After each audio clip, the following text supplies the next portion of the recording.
Two thugs robbed a young man of his Walkman and even tried to beat him up, so brazen that even people around them couldn't stand it. Leave him alone, man. Shut the fuck up. Yo, little man, you ain't know your pops. We like, Shit. Come on. When the subway finally stopped, the victims scrambled off the train like they were fleeing for their lives. But then the two thugs noticed something. There was still a woman sitting quietly in the corner. Her calm, unfazed expression irritated them, so one of the thugs pulled out a knife and walked over. Kyle waved the blade around near the woman's neck, expecting her to break down and beg for mercy. Instead, he was met with the cold, dark barrel of a gun.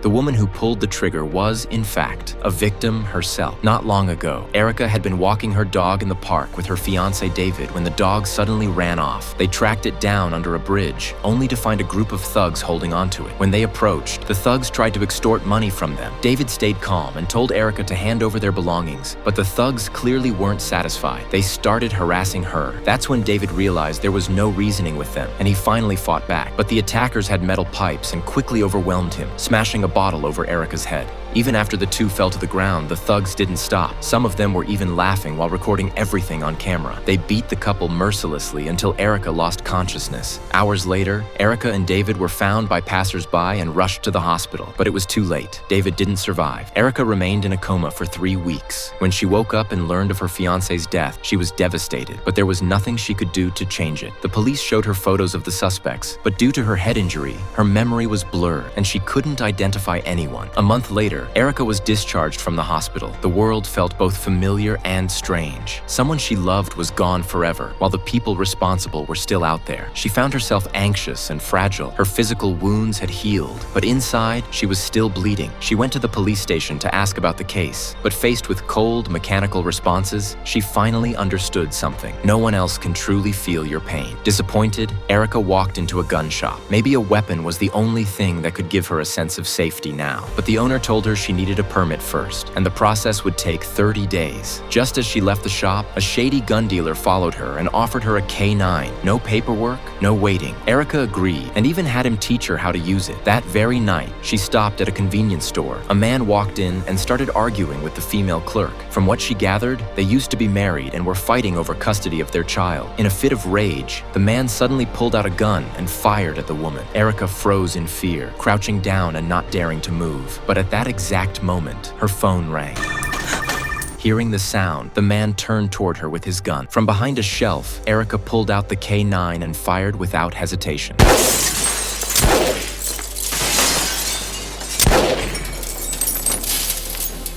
The man dropped on the spot, blood everywhere, and strangely, Erica remained calm. She walked over to the security system, took the footage, carefully avoided leaving fingerprints, and left the scene. 10 minutes later, Officer John arrived. With no surveillance footage, all he could determine was that the shooter used a K9 and had terrible aim. Beyond that, he had nothing. Meanwhile, Erica returned to her job at the radio station, but the spark in her eyes was gone. She often lost focus while hosting her show. She would spend entire days at the cemetery, quietly talking to David. Sometimes she'd fall asleep by his grave, only to wake up alone in the dead of night. One night, she took the last subway home. The car was nearly empty. Two thugs, bored out of their minds, started harassing other passengers. They first snatched a young man's phone, then began bothering a father and son nearby. Unable to take it, the passengers quickly got off at the next stop. Soon, only Erica remained in the train car. Seeing that she showed no fear, the thugs grew annoyed. They pulled out their weapons and waved them in front of her chest. Erica stared at them coldly, quietly pulled out her K9, and the next sound was a life being cut short.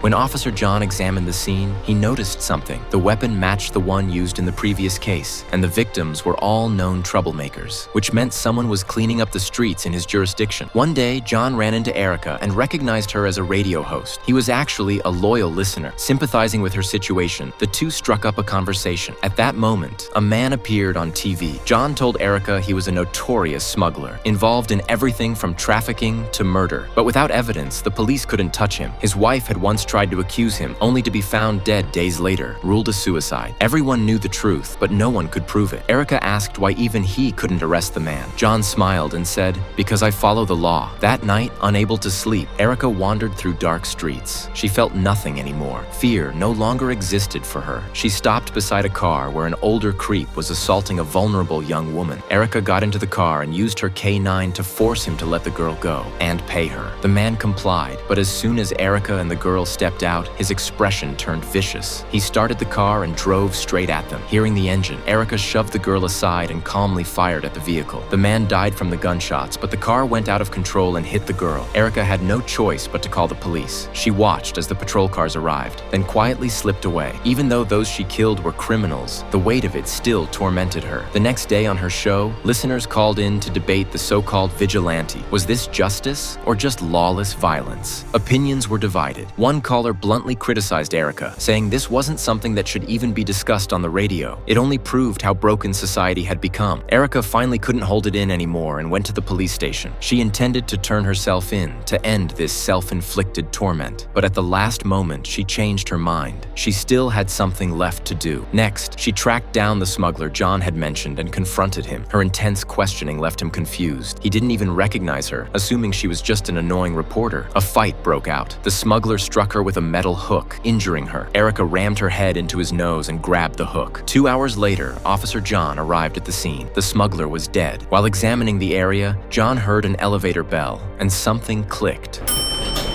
Just 2 hours earlier, Erica had called him, and he'd heard the same sound in the background. Shortly after that call, the smuggler was killed. A suspicion began to form in his mind. He later brought Erica to the hospital to visit the injured girl and asked her, right in front of Erica, who had saved her that night. The girl looked at Erica for a long moment and said she didn't see clearly. Erica felt both relieved and disappointed. Deep down, part of her wanted to be caught, to finally end this life. But John had already seen enough to understand the truth. The next day, he met Erica again and handed her a ring. It was the wedding ring stolen by the thugs that night. The police had a suspect in custody, just waiting for Erica to identify him. At the station, Erica immediately recognized the thug. She paused, then said he wasn't the one. This wasn't forgiveness. She wanted to finish it herself. She went to a pawn shop in the west side of the city and tracked down the girl who had sold the ring. The girl was the thug's girlfriend. Though reluctant at first, it was clear she despised him. Later, Erica received a message from her, containing the thug's address and the video of that brutal attack. Watching the footage of David and herself being beaten nearly to death, Erica broke down in tears. But in the end, she wiped her face, sent the video to John, and chose revenge. Inside a dark, abandoned building, she finally found the man who killed her fiancé. She quietly approached one thug from behind. Nearby was the dog that had been taken from her. The thug turned around, and without a word, Erica pulled the trigger and shot him in the head. Want some?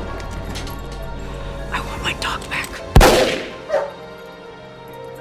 The gunshot drew the others. Erica grabbed the dog and ran, letting it run ahead to distract them. She stayed hidden in the shadows, waiting. When one thug stepped into range, she emerged and fired multiple shots into him. Erica knew, if you're going to do this, you don't leave loose ends. She followed the dog to the thug's hideout, but as soon as she entered, she was struck down. The man standing over her was the one who had killed David, and now he had his arm wrapped around her neck. Just as history was about to repeat itself, Officer John arrived in time and saved her. He had received her message and understood everything. He rushed over without hesitation and made it just in time. Erica picked up her K9 and aimed it at the man on the ground. He was nearly crying in fear. The thug begged John to arrest him. John told Erica to lower the weapon. He stepped closer, looking at her, seeing not a killer, but the broken woman he once saw in that hospital bed. He took the K9 from her, then handed her his own service weapon, saying, "This one's legal." Erica understood. She took the gun, and as the thug screamed, she ended his life. Just get me out of here!